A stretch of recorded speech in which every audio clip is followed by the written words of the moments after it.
everyone to the Secret World Society. I still can't believe that they named it that. Like, I really think we could have picked something better. Ani, this club is over 40 years old. I can't just rename it. I think we should call it the Secret Club. The Secret Club? Mars, we can't just... Or maybe the Unnamed Society? That's worse. I have so many more ideas. The Best Book Club? Tequila Mockingbird Book Club? Maybe Close Encounters of the Book Kind? Can we just drop this already? This club is too old to change it. Anyways, we are meeting today to welcome our newest member to the club, Catalina. Welcome to the fold. Hi guys! I'm so happy to be here. I'm an anthropology and psychology double major, though I often think I should have done theater. I've got so many stories I want to share, and I know all the rumors from across campus. Did you know that Professor Van Late has been having an affair? There's rumors that he has some sort of blackmail on... Wait, question. What actually are we?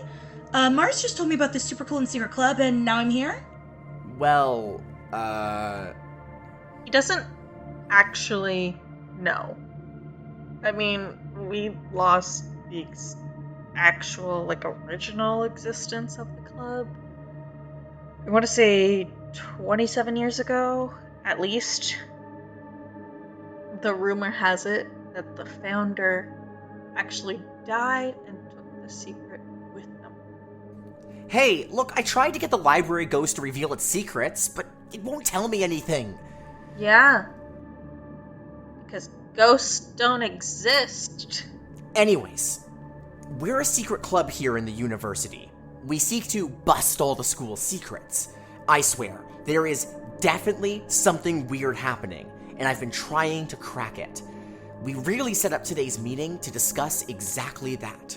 Oh, so that's why we're in the back rooms of the library at 2 a.m. I get it now. Exactly. We need somewhere secret and tucked away, where magic is strongest and we won't get interrupted. Wait, I thought we were here to discuss Van Late's affair. Why would we be here at 2 a.m. to discuss an affair? We could just do that in his class. He doesn't care. I mean, personally, I want to discuss how absolutely bullshit, stupid, intense this school's pre-med program is. I haven't slept in a week. It's bad. Again, not a 2 a.m. secret. No, we're here to discuss... Hey! Who's back there? You shouldn't be here after hours. Shit, it's the guard. Come on out. The dean will be having a word with you. What do we do? Well, we can't go out the main door. He's blocking it. Search for an exit. Jackpot! Quick, there's a door behind this bookshelf. Let's hide in here. I'm not moving an entire bookshelf. Are you crazy? You don't have a choice, Peckerhead. Get pulling.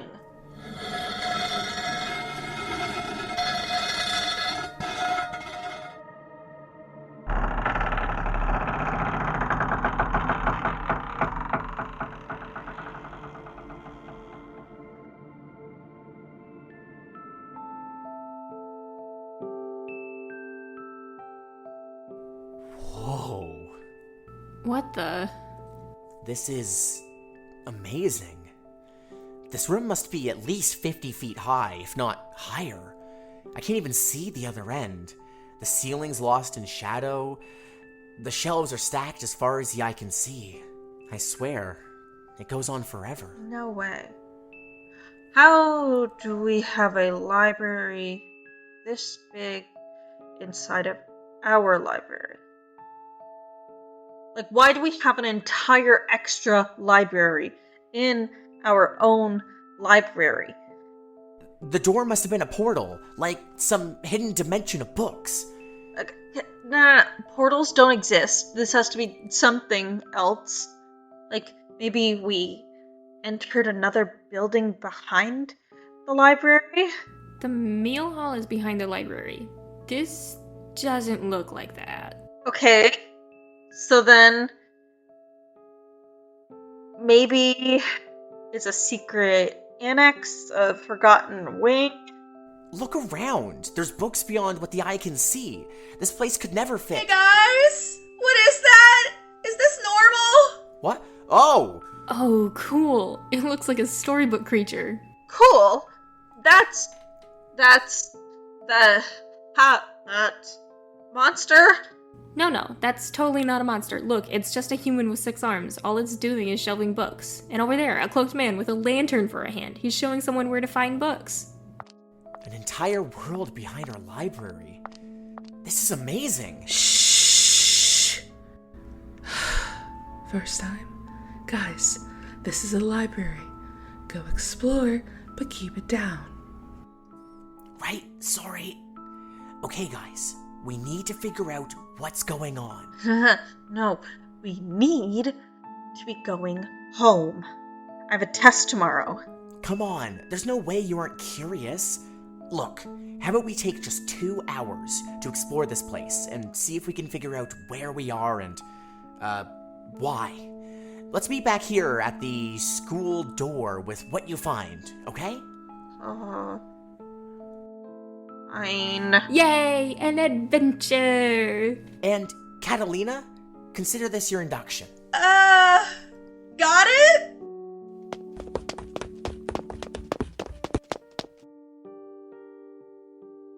Hey guys, you finally made it. So, I was just chatting with Rowan here about what's going on. Yeah, it's really cool. Sorry for shushing you guys earlier. I didn't want to get in trouble with the librarians right after you got here. They don't like interruptions. Alright, team, what did you find? Actually, Ani, let's hear about your findings first. Okay. I took a look at some of their books. They have books on medical practices ranging back from ancient India with the first chronicles of surgery all the way to today, and to it looked like some kind of futuristic something with technology that I've never even heard of. And those ones I would say is fiction, but They seemed too real, right? how did you know? I'll explain later. Mars, what did you find? Okay, so I spent this entire time following those 6-armed creatures around. They act like weird spiders, climbing all over the bookshelves while carrying huge stacks of books. They simply put the books back on the shelves, but are scary good at it. Like they were designed for it. It was so cool. Nice. I did some following of my own. I spent a bit of time with that lantern-handed guy. I asked him a bunch of questions, too. He didn't say much, but he did bring me to any book I asked for. He seems important. Anyways, I then tried to find the front desk. And guys, the desk staff are weird. They have no eyes, but they could tell me where any book was, usually getting one of the lantern guys to show me. I took a quick peek at them, and they were connected to the desk. It was like part of their flesh. Ugh. Anyways, that's when I ran into Rowan again. They told me a bit about this place and got me some documents to get us started. But before that, Catalina? Oh my god. So, I tried to explore as much as I could, and this place is huge! I swear, they have sections on every single topic I could imagine, and then some I couldn't. Each section seemed to have copies of each book in every single language. I found something on ancient doorways, and it was written in classical Latin. I found another book on the chemical makeup of ectoplasm, and it's edible! What? Yeah! It's just methylcellulose, but it apparently only exerts the weak nuclear force and doesn't interact with any others, which is why we can't touch it. I'm really not convinced. I don't know, but it's cool. This is too much. This has to be some kind of elaborate university prank, or maybe it's like, I don't know, a movie set piece. Nah, this is definitely magic. Do you see those monsters? Looked pretty real to me. It just feels like there's a reason for this place to exist. And that is where Rowan comes in. Yep, this place is the Wanderers Library. I've collected some information on it since I first stopped in a few years ago. Who are the creatures? What is this place? Why does it exist? Are the books real? Are there more portals? I found books and scrolls on all of them. I gave some to Lirulin to share. You all seem really, really excited about this, which makes me feel like I'm going to be missing a lot of study time. Oh, don't worry, Ani. So, let me tell you what the Wanderers Library really is.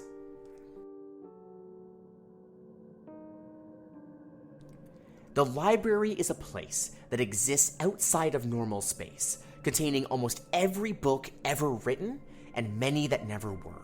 There are doors that lead to it all around the world, and in other worlds as well. If you climb to the top of the shelves, you see more shelves as far as you could see.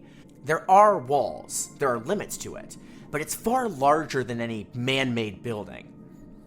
The library exists, so far as anyone knows, to collect and make available books and information. Apparently, all are welcome to check out books or other materials. Much of the library's workings are mysterious to its patrons, and some parts, known as the archives, are accessible only to a select few, while others may only be accessed by the librarians. Well, that explains the stuff I found earlier. Ectoplasm isn't something you'd find in a normal library. And the medical writings. From what I have found, there's only a few simple rules to the library. Return your books on time, don't damage books, don't steal books, don't damage library property, don't harm those within the library, and that's about it. The ranks of the librarians are filled with those who could not or would not follow these rules.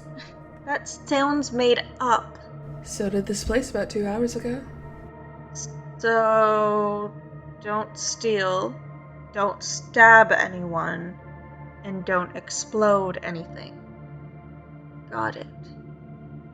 Though I'll be honest, it does seem a bit strict for a place with spider librarians. Shh, this is getting interesting. The librarians are the caretakers of the library, who oversee its day-to-day maintenance. A patron is most likely to encounter one of about 3 types on a given day, though there are apparently more. The main ones are the archivists. They serve at the desks in the main hall of the library. They have no eyes, but they know instinctively where to find any book. That should explain my previous interactions. They also distribute library cards, check books out to people, and keep track of who has which book. As I tried earlier, if you look behind the desk, you'll find they have no legs, but instead are connected directly to the chairs that are rooted in the marble floor. Then, there's pages. These reshelf the books in the library. They're kind of spider-like when you think about it. They have anywhere from 6 to 10 arms, bowed legs, and squat bodies, making them excellent climbers, able to reach the highest shelves without the need for a ladder. They rarely so much as even touch the ground. I knew they were spiders. Finally, there's the docents. I'm gonna be honest, I'm not sure how to pronounce this one, but let's call them docents. They guide patrons throughout the library, showing them where to find books as well as stalking the stacks for violations of the rules. They are perfectly silent, and in fact, they have no mouths. Where their left hand should be, a chain grows, connected to a brass lantern never grows dim. The docents, in particular, serve as the first line of defense for the library against hostile enemies. Wait, defense? Some say they are able to sense the presence of hostile beings even before they enter through a way, or a portal, or a door. You get the idea. Apparently they're called ways. Though this claim on its own is quite controversial, to say the least. Who would ever want to attack this place? You'd be surprised. The ways are connections between various worlds and realities. The library itself is a nexus of ways, insofar as almost every world is connected to it by at least one way. Each way is basically a door. It can be anything from a literal door to an arc to a mirror. To go through, you have to knock at it. That is, not necessarily to knock on the door as we physically do, but to do a specific action or fulfill some specific criteria. Maybe whistle in the right way, or bring a 7-leaf clover, or unspool a VHS copy of Enter the Dragon. You know, that sort of thing. You knock at the way, step through, and find yourself here in a whole new world. So, they're portals? Yeah, basically. Not all ways lead to the library. Some of them lead to other worlds, and some lead back to different places in the same world. The greatest minds, including those in the Serpent's Hand, have been unable to figure out how they work. There is a logic, but no one really knows what it is, just that there definitely is one. Anyways, this next part is really cool. Ani, specifically, listen closely, I'm about to discuss magic. Oh, boy. So, the Serpent's Hand. This is a group of individuals who believe that the supernatural should not be suppressed or kept secret. Their individual ideologies can vary quite a lot, as can their methods. They're more of a loose political movement from what I could find, rather than a concrete organization. Their membership varies from normal humans who want to show what they've learned to others, to those gifted with extra normal abilities, and even to non-human entities that desire the acceptance of human society. While there is some debate about the age of the group, it seems most titles that I could find agree that it has existed in one form or another since at least the late 19th century. For reasons that were unclear, the Hand, or the Serpent's Hand, was unable to access the library for quite a while. It was only in 1967 that the library was rediscovered by the Hand. Despite the Hand's close association with the library, there's no official link between the two. The library serves as a base of operations and general meeting place for the Hand, but the Hand has no ownership over it in any meaningful sense. There's also no centralized command of the Serpent's Hand, with dozens of different factions and splinter groups, each acting out their own agenda under its name. This lack of organization is a function of the Hand's sole criteria for membership being, quote, a willingness to consider oneself a member of the Hand. More than anything, it's an umbrella for those who wish to understand the worlds a bit better. It makes no demands of its members, nor give any promises. That being said, there are certain figures within the Hand who, through deeds, scholarship, or just charisma, are more likely to have their voices listened to. One such figure is known as LS, a leader of one of the more radical factions. They engage against, rather than just avoid, groups that are... I'm gonna be honest, I don't recognize these terms, but they're called the Foundation and the Global Occult Coalition. Either way, LS has made a name for themselves despite never being seen. So, secret books, magic portals, and library cops with lantern hands. Cool. And so now we're just here. Yep, welcome to the Wanderers Library. That's how we all ended up here. Don't worry, it's normal. I'm going home. What? You can't just leave. You don't even know if the door will work. It will. Don't worry. You just need to remember how you opened it. So move a bookshelf and open it up? Security in your world sounds really lax, but yeah, just do that again. Great. I'm out. Wait, you can't just leave this all behind. Do you not remember what I said earlier, a couple hours ago? I have a test tomorrow. And my parents, I can't fail any of my tests. And I don't have time for some kind of magical library dimension that could be some kind of dream or hallucination or something for all I know. This could be your only chance at seeing more than our world has to offer. This could be my only chance to get into med school on a scholarship. The thing I've been working for years. I can't afford to lose this. But You found the medical books, right? Why not use those to study?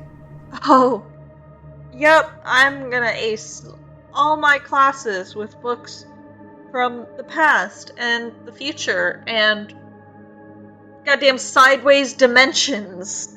That won't raise any red flags. I get that you guys are excited, but I don't have that kind of liberty. I have to think of my family. Look, when you joined the club, you promised to find the secrets of the school. We now have a very real secret. You can't just abandon it. If I could make a suggestion, why don't we just come back? We meet every week, right? Why don't we just go to the library every week? Yeah, and then I can watch the spidery dudes more. Well, that's not a lot, but I'm willing to do it. Ani, how is that for balance? Okay. Fine. Once a week. And we can explore this alternate dimension, but I can't do any more than that. Great! Then we'll meet at the door next week. We can make it a thing of exploring this library and reporting our findings together. Like an otherworldly book club, almost. Score! I will bring the snacks. Okay. Fine. Can we go now? Sure. Rowan, will we see you next week, too? Sure. Sounds like fun.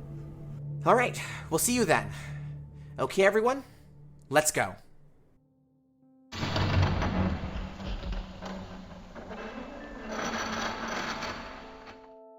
Hey guys, look at the clock. Does that say 2:10? Wait. We were in there for like 3 hours. How has only 10 minutes passed? Guess you still have time to study for your test. Yeah. I guess so. Alright, team, let's meet here next week. Same time, same place.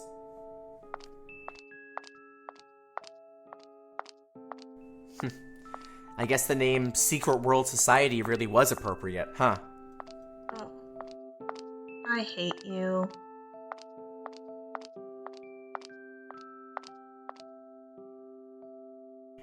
And that concludes our very first episode of Secret World Society.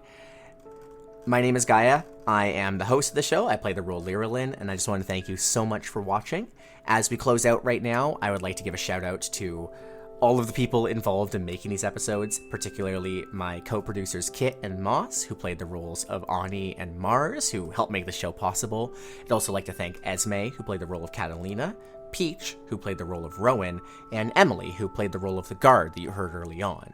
I'd also like to give a huge shout out to the music developer that we primarily use for the series, named Kevin MacLeod. You can listen to his music and more at incomptech.com.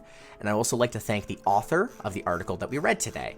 That would be TheDeadlyMoose, as well as numerous other people who wrote the file Orientation Universe from the Wanderers Library Wiki. Oh, also, before I go, I have another show called The Chronic Pain Club that airs right after this one if you're listening live on CHSR FM 97.9 in Fredericton, New Brunswick. If you're listening to this online, go check it out on Spotify, Apple Podcasts, YouTube, any other major podcast platform, The Chronic Pain Club. It's where me and my friends talk about our absolutely insane stories as people living with chronic pain. So thank you so much for listening. And my mic gave out, so this is very embarrassing. So let me try that again. Thank you all so much for listening to our pilot episode, and I hope you all have a great rest of your day, evening, or whatever time it is when you listen to this. We'll see you next time.